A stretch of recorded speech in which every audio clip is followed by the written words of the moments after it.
Shalom, shalom, bem-vindos de volta a mais uma leitura do Pequeno Midrash Diz. Hoje nós iremos ler a Parashá Toledot, Parashá de número 6.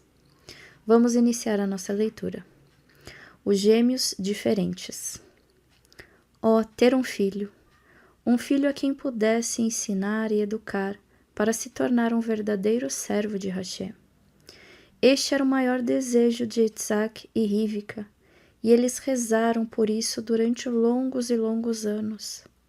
Agora, finalmente, Rivka teria um filho. Enquanto estava grávida, Rivka sentia tormentos tão fortes que ela achava que iria morrer. Assim, Rivka foi procurar um profeta de Hashem.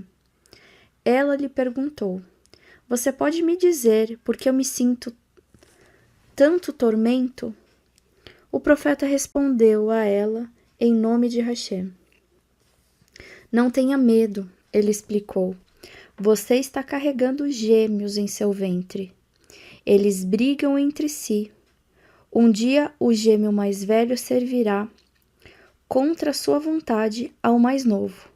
Por isso, eles estão brigando dentro de você." Quando os gêmeos nasceram, eles eram completamente diferentes. A cabeça e o corpo do bebê mais velho tinha tanto cabelo que parecia que ele usava um casaco. Sua pele também tinha uma coloração vermelha intensa. Eles o chamaram de Esav. O bebê mais novo, no entanto, tinha uma pele bem lisa. Ele foi chamado de Yaakov. Quando os gêmeos estavam com 8 dias, seu pai, Isaac, realizou Milá em Yaakov. No entanto, ele ficou com medo de fazer a Milá em Esav. A pele de Esav estava muito vermelha. Preocupou-se Isaac. "Eu esperarei até ele ficar mais velho e o sangue sair da superfície da sua pele. Acho perigoso fazer o Milá nele agora." Esav cresceu, mas a sua pele permaneceu vermelha. Isaac compreendeu então que essa era a cor natural de Esav. Ele decidiu realizar o Milá em Esav no dia do seu bar mitzvah, mas quando Esav se tornou bar mitzvah, ele se recusou dizendo: "Não permitirei que ninguém faça Milá em mim." Os gêmeos crescem. Os gêmeos, Yaakov e Esav, foram ensinados por Isaac e pelo avô Avraham. Quando cresceram, seu pai os enviou para estudar na Yeshivá de Shem e Ever. Esta Yeshivá havia sido fundada pelo Tzadik Shem, filho de Noah, junto com seu bisneto Ever. Ele ensinava aos seus alunos a sabedoria da Torá, de que Adão aprendera do anjo de Hashem no Gan Eden. O gêmeo mais novo, Yaakov, adorava estudar Torá. Ele estudava o dia inteiro e tentava se portar da maneira que o seu pai e mestres lhe diziam. Esav, no entanto, não estava interessado no estudo. Quando ficou mais velho, ele fugia da yeshivá. Preferia ficar andando pelos campos e florestas e caçando animais. Mas Esav tomava cuidado para esconder de seu pai Isaac o que ele realmente fazia. Quando seu pai lhe perguntava: "Onde você esteve hoje?", ele simplesmente mentia. "Eu estudei Torá no Beit HaMikdash", era sua resposta enganosa. Esav também fingia cumprir as mitzvot, embora ele fosse realmente perverso e fizesse coisas ruins. Frequentemente, depois que um hóspede saía da casa de Avraham e Isaac, Esav o seguia. Quando ficava a sós com o homem nas montanhas ou na floresta, Esav o matava e roubava o seu dinheiro. Havia apenas uma única mitzvah que Esav cumpria diligentemente: honrar seu pai. Todos os dias, quando saía para os campos para caçar, ele trazia diversas carnes deliciosas para o seu pai Isaac. O próprio Esav sempre servia a carne para o seu pai. Antes de entrar no quarto de seu pai, ele tirava suas vestes de caçador e colocava sua melhor roupa, como se estivesse servindo um rei. Nós podemos aprender uma coisa boa do perverso Esav: o quanto alguém deve honrar seus pais. Esav vende sua primogenitura a Yaakov. Certo dia, quando os gêmeos estavam com 15 anos, Esav voltou dos campos para casa cansado e faminto. Ele encontrou Yaakov na cozinha, debruçado sobre uma panela, preparando um prato de lentilhas. Que comida vermelha é esta que você está fazendo aqui? Esav perguntou ao seu irmão. Eu estou faminto, dê-me isto rápido, quero devorar tudo de uma só vez. Espere, respondeu Yaakov. Primeiro você deve concordar de me dar algo em troca. Você é o filho mais velho e, portanto, tem o privilégio de servir como o Cohen, o sacerdote, para a nossa família. Antes de Matan Torá, o primogênito de cada família era como um Cohen.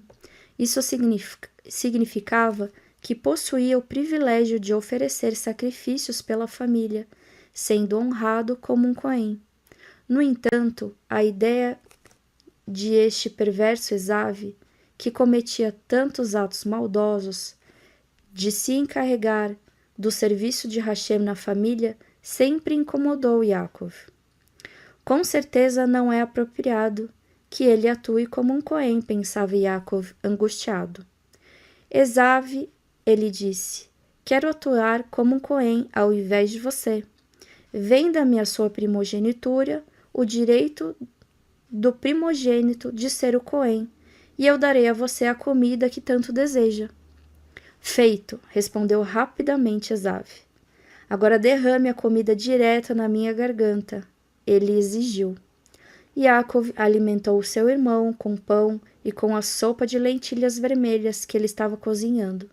Então Yaakov disse, você sabe por que eu quero atuar como primogênito em seu lugar?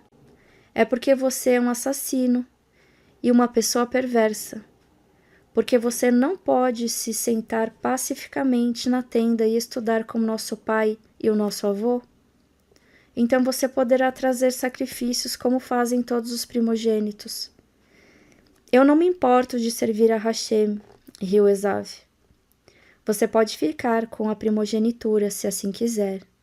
Eu não vejo nenhuma utilidade para a Torá que você estuda e para os mitzvot que tenta tão cuidadosamente cumprir. Eu prefiro ter boa comida e diversão. Esav continuou a zombar de Yaakov, então ele voltou para os campos, continuando em seu caminho perverso. Isaac e Rivka viajam para a terra dos Felistim. Pouco tempo depois, uma seca assolou Eretz Canaã. Comida se tornou escassa.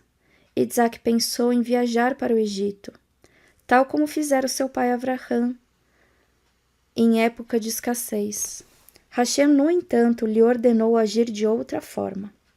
Você nasceu aqui, nesta terra sagrada de Eretz Israel, disse Hashem. Não saia dela. Fique aqui. Eu protegerei você e abençoarei. Isaac obedeceu. Ele ficou na cidade de Gerar, na terra dos Filistim, que fazia parte de Eretz Israel. Os Filistim notaram que Rivka era uma mulher muito bonita. Eles perguntaram a Isaac, quem é essa mulher com você? Isaac entendeu porque os perversos Filistim lhe fizeram essa pergunta. Se eu lhes disser, ela é minha esposa, pensou Isaac, consigo mesmo, os Filistim podem me matar para ficar com Rivka para eles. Portanto, ele respondeu, ela é minha irmã. O rei Avimeleque também ouviu falar sobre Rivka. Ele gostaria de trazê-la para o seu palácio, mas ele se lembrou como Hashem ficara irritado com o rei Avimeleque anterior e o punira por ter raptado Sara.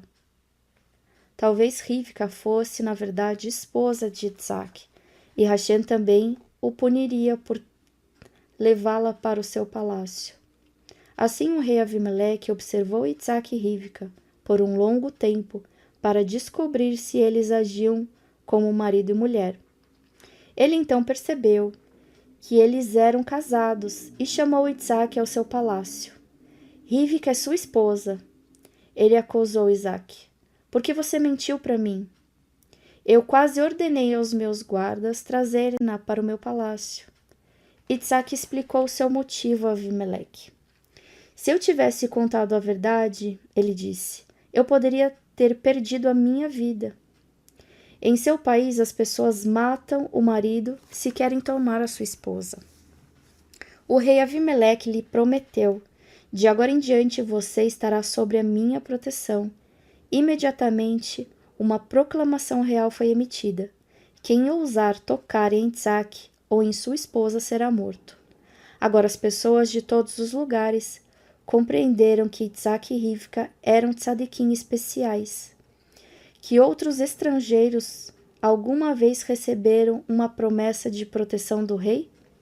Desta forma, Hashem tornou Itsaque famoso no mundo inteiro. Todo mundo também ouviu falar de Itsaque, porque ele se tornou incrivelmente rico na terra dos Filistim. Como isso aconteceu? Durante o período que Itsaque passou com os Filistim, ele semeou os campos. Quando chegou a época da colheita, Itsaque colheu seus grãos, e ele os mediu. Então ele separou 1/10 dos grãos e deu às pessoas pobres, porque Itsaque distribuiu o macer, 1/10 da colheita, entre os pobres. Hashem o recompensou com riqueza.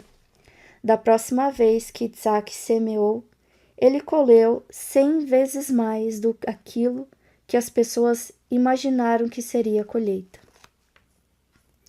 Os servos do rei Avimeleque obstruíram o poço que Itsaque havia cavado.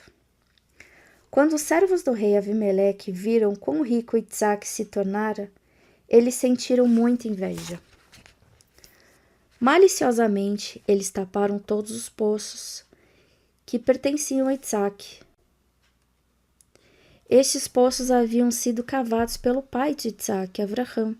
Itsaque ordenou aos seus servos, limpem meus poços de toda a terra e sujeira, com que os servos de Avimeleque os encheram. E o rei Avimeleque percebeu que excessiva inveja de seus servos poderia causar problemas. Vá embora daqui, o rei ordenou a Itsaque, pois você se tornou muito mais rico do que nós. Itsaque obedeceu e foi embora da vizinhança, da corte do rei, embora ainda permanecesse na terra dos Filistim. Quando já estava estabelecido, ele ordenou aos seus servos, cavem a terra, talvez encontremos novos poços de água. Os servos de Itsaque cavaram bem fundo no solo e encontraram um poço. Assim que os servos de Avimeleque descobriram isso, eles declararam, este poço realmente pertence a nós, pois Itsaque o descobriu em nosso país. Eles expulsaram os servos de Itsaque do poço e se apoderaram dele. Mas uma coisa muito estranha aconteceu. Quando os servos do rei Avimeleque tentaram tirar a água do poço, nenhuma água apareceu. O poço havia secado. Assim os servos de Avimeleque devolveram o poço aos servos de Itsaque. Logo que estes reaveram sua posse, ele se encheu de água novamente. Itsaque chamou este poço de Eseque. Eseque significa luta, em referência ao fato de os servos de Avimeleque terem lutado com ele por causa desse poço. Itsaque ordenou aos seus servos, cavem novamente. Dessa vez, eles encontrarão um segundo poço. E de novo os perversos servos de Avimeleque tomaram-no dos servos de Isaac. No entanto, Hashem novamente os puniu, e quando eles tentaram tirar água do poço, ele permaneceu seco. Quando os servos de Avimeleque viram isso, eles devolveram o poço a Itsaque. Itsaque chamou esse poço de Sitná, que quer dizer ódio, pois os servos de Avimeleque criaram inimizade e ódio ao tomar posse desse poço dele. Itzaque então ordenou aos servos que cavassem novamente, e eles encontraram o terceiro poço. Dessa vez, os servos de Avimeleque não tentaram tomá-lo de Itzaque. Eles haviam aprendido a lição. Itzaque chamou este poço de Rehovot, que quer dizer lugar amplo, ou alívio, pois desta vez os servos de Avimeleque pararam de brigar com ele, e ele finalmente encontrou paz e alívio do transtorno que eles lhe causaram. Fim da leitura do pequeno Midrash da porção de Toledot.